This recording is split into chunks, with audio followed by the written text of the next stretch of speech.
होने के 4 से 5 महीने में ही कोविशील्ड का प्रोडक्शन शून्य से करीब 7 करोड़ डोज प्रति माह और कोवैक्सीन का प्रोडक्शन करीब 5 करोड़ डोज प्रति माह पहुंचा दिया। मोदी जी इस्तीफा दो, क्योंकि आपने उस भारत में 17 महीने में ही कोविड-19 वैक्सीनेशन पूरा करने का संकल्प लिया, जिस देश में पोलियो वैक्सीन बनने के बाद पूरे देश के टीकाकरण में 17 साल लग गए।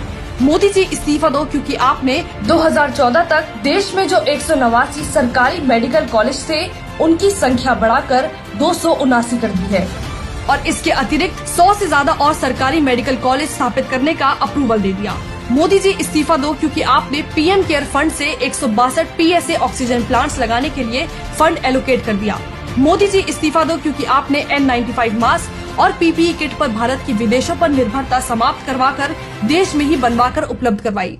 मोदी जी इस्तीफा दो, क्योंकि आपने देश के विभिन्न राज्यों को 15,000 करोड़ रुपए की सहायता उपलब्ध करवाई ताकि राज्य अपने यहाँ कोविड-19 मेडिकल इंफ्रास्ट्रक्चर तैयार कर सके।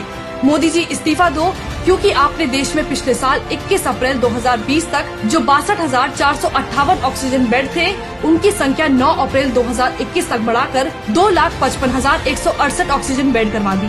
मोदी जी इस्तीफा दो, क्योंकि आपने गरीब कल्याण अन्न योजना लागू की, जिसके चलते करीब 80 करोड़ लोगों को कोविड-19 पेंडेमिक में मुफ्त अनाज वितरित किया जा रहा है। मोदी जी इस्तीफा दो, क्योंकि आप कोविड-19 पेंडेमिक में विदेशों में फंसे 67.5 लाख देशवासियों और विदेशियों को वापस निकाल कर ले आए। मोदी जी इस्तीफा दो, क्योंकि आपने देशवासियों को मुफ्त वैक्सीन उपलब्ध करवाने के लिए 35,000 करोड़ का बजट आवंटित किया। मोदी जी इस्तीफा दो, क्योंकि आपने पीएम केयर फंड से 1051 अतिरिक्त PSA ऑक्सीजन प्लांट्स लगाने के लिए फंड एलोकेट कर दिया।